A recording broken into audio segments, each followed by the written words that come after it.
All right, thank you.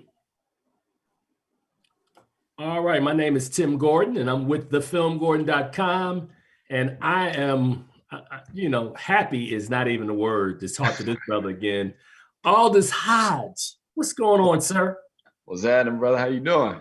Man, Happy New Year. watching you continue to do amazing work, man. The last time I got a chance to kind of at least breathe on you for a second, we were talking about Underground, and Yeah. you have moved on and firmly established yourself. And now with One Night in Miami, man, I want to definitely jump right in. Mhm. You, Leslie Odom Jr., I don't want to mispronounce the brother's name. Is it Eli, Ali? Eli Ali Gorey. Ale Gore and Yeah, the Eli Gorey and Kingsley Benadir. thank you. Yeah. First of all, I will just say, man, this was a film that was highly anticipated. Had an opportunity. I didn't see it at Venice when you guys Mhm. saw it, but saw it a couple of months later. Regina King is somebody that I care for and love dearly, and Yeah. she knocked it out the park with you brothers, man. She did Um, a great job.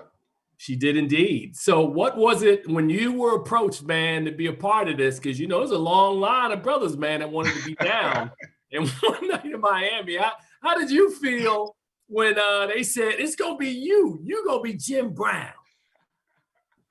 I mean, I felt all right, because I had the audition. We all had the audition, which was fantastic because we had to earn it. You know, when they said that it was going to be me, I was like, okay, now here's where the work is. Because I understood how important this project is and how important it could be to the audience. Plus, you're sitting there working with Regina; she's working at the top of her game, so you can't come slipping. Not that you plan on it, but still. So I was just looking at the work that needed to be done, and I didn't get comfortable. I was happy, but I take a minute to celebrate. I think I got real happy when I actually saw the film because then I could just relax and just like, all right, we good. you know, Right, right, we, right, we, right. did, we did all right. Yeah, we did it. But it was a great experience all the way through. But my mindset was still focused on the work and waiting to celebrate a little bit later.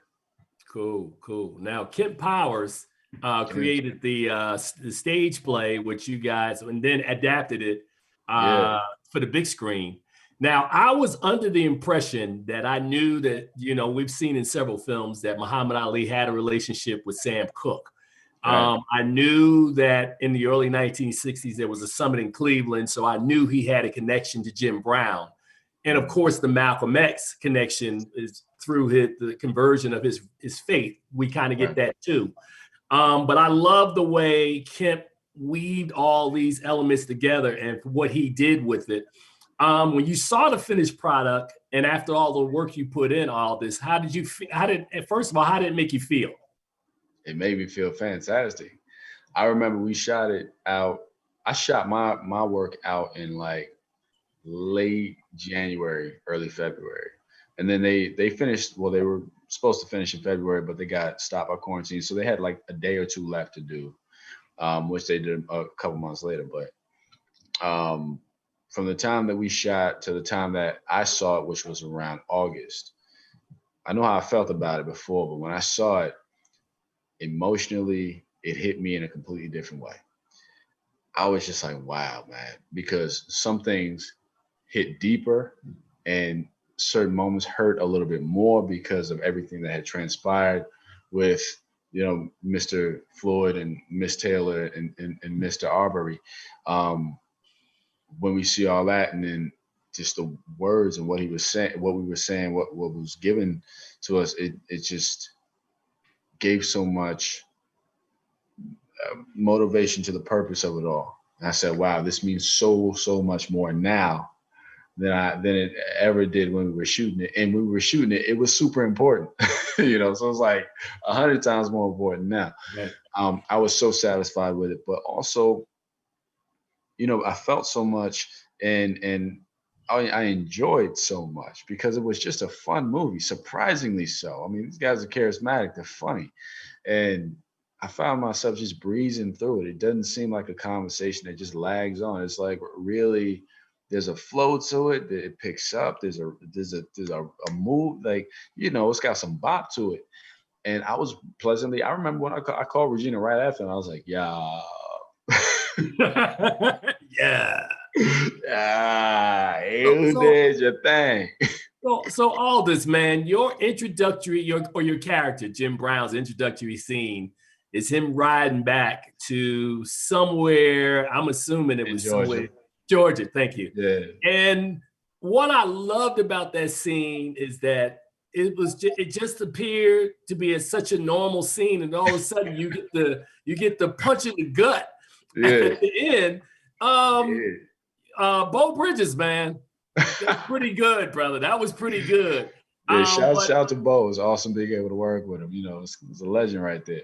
So when you see that, now imagine had you in our shoes, and you're just watching that, man, and you go, whoa, wait, what is talking here? What happened? But that's how casual the racism was, man. That's how casual it is today. Well, let me take that back. I was saying that's how casual it was for the purpose of the film. But yes, after Wednesday, that is exactly how casual the racism is. Yeah, man. Like, that's what some people don't understand. Like, racism, it's not as bad as it used to be. I'm like, you don't think it's as bad because you don't actually experience racism. Right. You may observe it, but you don't know what it actually feels like, right? For us who have gone through it in many ways, multiple ways, it's still very much the same. And that's what I love so much about that particular scene, because it's the most truth-telling scene, one of the most truth-telling scenes I've ever done in my entire career, to show how casual it is and how people can not even notice it when they're sitting there stepping on your head and they don't even notice because you're just dirt under their feet. That's how it is. Right. And also within that, we see where Jim, of course, after this, he makes his transition into film, but also establishes the Black Economic Union much later. He takes those moments and uses them to propel himself forward. He doesn't let himself get beat down by those moments. And that scene was pulled from a real account told by Jim, I think in one of his autobiographies. So, it's really happened. And I've experienced stuff like this before too. It's just the nature of this country. And some people choose not to see it because they can choose to avoid it because they're not affected. But we are, and we don't have a choice. So we have to challenge it. And I love the fact that it was shown and executed in this film in that way, because you're right. You don't expect it. It's just like, oh, everything's cool. But whoa, wait a minute. What changed? Yeah. So you and your three castmates, man, you guys, I love the scenes in the hotel room post championship fight, and how, is it Kingsley? Kingsley's character, man, just pushes you, brothers, as Malcolm pushes you, man, is pushing everybody's button. He's literally really spending a lot of time going after Leslie Odom. You and Muhammad Ali or Cassius Clay in the film are pretty cool to Malcolm, but he really is going hard after Sam Cooke. Right. And as a result, at the end of the film, we see that fantastic performance by Leslie Odom at the end. But like I said, man, I think across the board, Aldis, I think your work was rock solid. I think the ensemble's work was rock solid. I thought Regina King's direction, for this to be her directorial debut, across the board, man, One Night in Miami, man, you guys all should be proud. Thank you. We all are. Absolutely. Yeah, you should be proud. So before I let you get out of here, man, I know you. I don't even know what the phrase is for people who make watches. Horologist. Well, thank you. See, I wasn't gonna embarrass myself. You'd be like a dermatologist. No, brother. Exactly. So talk to me, Aldis. I mean, is this just something that you do that you enjoy, or is there kind of like between projects, hey man, I'm just gonna design. This is my job. Really? This is my job, yeah. Wow. The way I look at it, I've been an entertainer since I was like 2-3 years old, right? I use this as a version. This is an art form for me. and I have many interests in different art forms, but I grew up with a lot of people telling me, oh, you can do only one thing and you da da da da. And I'm not going to live within the confines of someone's uh, uh, perspective that is lacking, right? Because they don't want to believe in me. I'm going to attack every single interest I have. I have a love and a value for horology that satisfies something in me in a different way, but also a goal in mind with it. I'm able to produce opportunities. Right now, I'm a part of a organization called Horological Society of New York, where um, we just launched the Benjamin Banneker Scholarship for Black watchmakers. Right, so there's an educational aspect to it.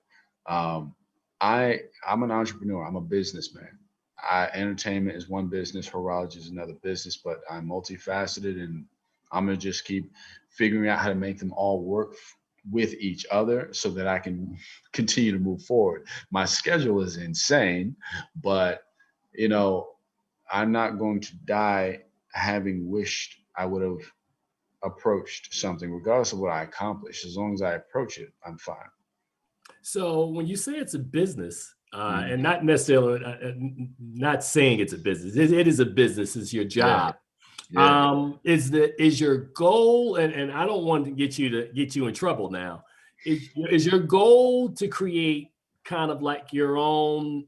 I don't want to say use the word brand, but like your own kind of company of things that you design and others that you So have that work yeah, under so you. that is the thing. So like I started off as a conceptual designer for a number of years. In conceptual design, you're presenting designs to other companies trying to, build their stock. I started my own company several years ago, and I have been developing different things since then. Right now, I am developing currently my flagship prototype model, but it is a brand, and this is what it is. I'm developing. It's a small boutique brand, an haute lingerie brand, but for me, it's a size that I can manage. But yeah, it's a brand, and I have many different concepts and movements to develop over the next 15 to 20 years. So I'm just trying to make sure I get started with the right one. To be honest, for as long as it's taken me, my biggest shortcoming was investment, and I just saved up enough over the years to finally take the chance and invest in myself, Right. which I love, because at the end of the day, that's the goal, is wholly owned. So I'm just waiting on my manufacturer to get done with the work, because I did my design part. Now I'm like, where's that watch at? There it is. I hear you. It takes a while though, man. On average, it can take about like 2 to 3 years on average just to develop a watch from scratch, and that's really a short amount of time. So it's getting done though. But yeah, that is the goal. All right. All this before I let you get out of here, I got like 2 minutes left, man. Mhm. You to me are looked at as a unicorn. And what I mean by that is that I talk to a lot of my colleagues and we talk about the absence of viable African American artists who are actually working in this town, who are between the ages of 30 and 40.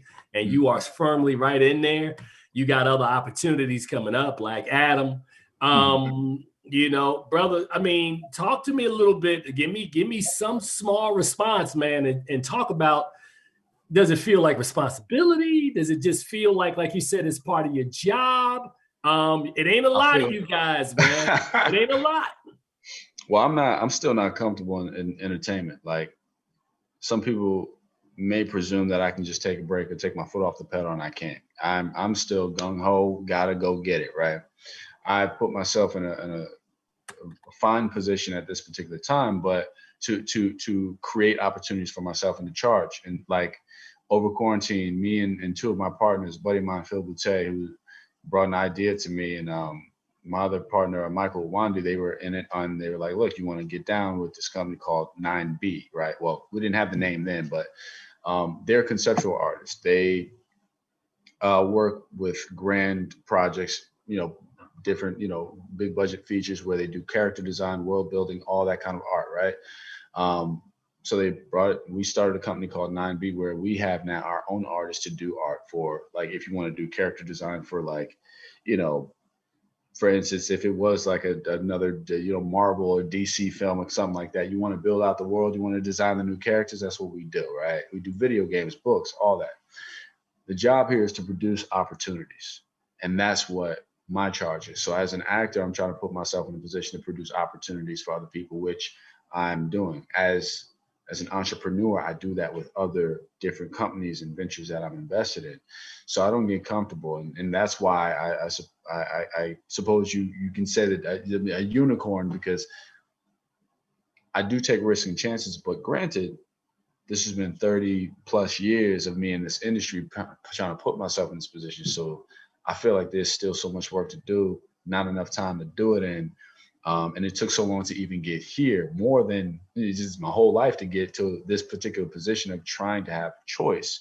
Right. I still have so much further to go, but I have learned to enjoy the journey versus enjoy the idea of the end, the destination. And that took me some time to wrap my head around, but the journey is beautiful so far. And I'm riding it out and seeing what else happens next. Aldis, it is wonderful to sit down and take some time with you. Hope to see you again soon whenever all of this pandemic is over. Yeah, man. Brother, you enjoy your success. Welcome to award season. It's going to be a little different this year. A little different, but it's all right. Look, as long as it's happening, I'm grateful. It could have been to a point where it got shut down, but it didn't. So I'm fine. I'm happy, All right, brother. Well, you enjoy it, man. You thanks for the time today. And I hope to see you soon, man. You take care. All right, brother. You too. Peace. All right.